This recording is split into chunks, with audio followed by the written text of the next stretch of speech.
Israel Iran இடையே மத்திய கிழக்கில் போர் தொடரும் நிலையில் சம்பந்தமே இல்லாமல் இதில் துபாய் சிக்கியுள்ளது. அமீரக நகரங்களை குறிவைத்து ஈரான் தொடர்ந்து தாக்குதல் நடத்தி வந்தாலும் கூட அதற்கு எந்த ஒரு பதிலடியும் கொடுக்காமல் துபாய் அமைதியாகவே இருந்து வருகிறது. துபாய் இதுபோல் அமைதி காக்க என்ன காரணம்? இதன் பின்னணி குறித்து பார்க்கலாம்.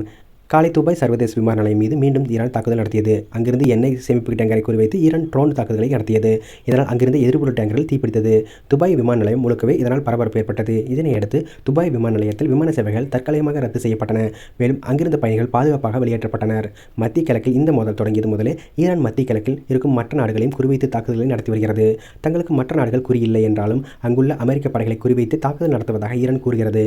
இருப்பினும் துபாய் போன்ற அமெரிக்க படைகள் இல்லாத இடங்களிலும் ஈரான் தாக்குதல் நடத்தியது. ஈரான் அனுப்பும் பெரும்பாலான ட்ரோன்கள் இடைமறிக்கப்பட்டாலும் கூட சில ட்ரோன்கள் அமீரகத்தை தாக்கவே செய்கிறது.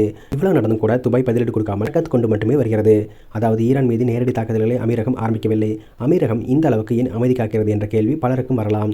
ஈரானுடனான பொருளாதார உறவுக்கு அமீரகம் முக்கியத்துவம் கொடுப்பது இதற்கு பிரதானமாக காரணமாகும். ஈரானுடன் பல ஆண்டுகளாக பில்லியன் டாலர் மதிப்புள்ள எண்ணெய் அல்லாத வர்த்தக உறவுகளை அமீரகம் கொண்டிருக்கிறது. இது ஈரானுக்கு லாபகரமாகவே இருக்கிறது.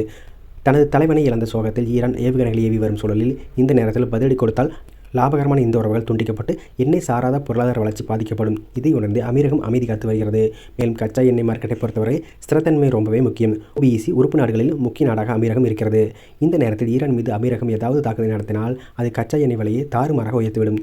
அதன் பிறகு பிரதான பிசினஸை பாதிக்கும். மேலும் அதன் சுற்றுலா சார்ந்த பொருளாதாரத்தையும் பாதிக்கும் என அஞ்சுகிறது.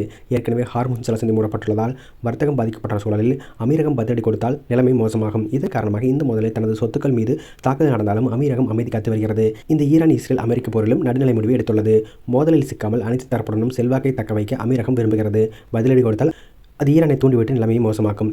எல்லாவற்றையும் விட அமீரகம், அதிலும் குறிப்பாக துபாய் தன்னை சர்வதேச நகரமாக காட்டிக்கொள்கிறது. உலகின் பெரும் பணக்காரர்கள் அதிக பணம் செலவழிக்கும் சுற்றுலா பயணிகளை தன்னை நோக்கி இருக்கிறது. இது தொடர நடுநிலையும் அமைதியும் முக்கியம். இந்த போர் சலசலப்பில் அமீரகம் நடுநிலையாக இருந்தால் போர் முடிந்தவுடன் சீக்கிரமே அமீரகம் மீண்டும் இயல்பு நிலைக்கு திரும்பிவிடும். ஆனால் ஈரானை தாக்கினால் போர் முடிந்த பிறகும் கூட ஈரான் அமீரகம் மோதல் இருந்து கொண்டே இருக்கும். எப்போது வேண்டுமென்றாலும் ஈரான் தாக்கும் என்ற இமேஜ் உருவாகும். இதனால் சர்வதேச முதலீட்டாளர்கள் அமீரகம் பக்கமே வரமாட்டார்கள். இதன் காரணமாகவே அமீரகம் பதிலடி கொடுக்காமல் அமைதி காட்டுகிறது.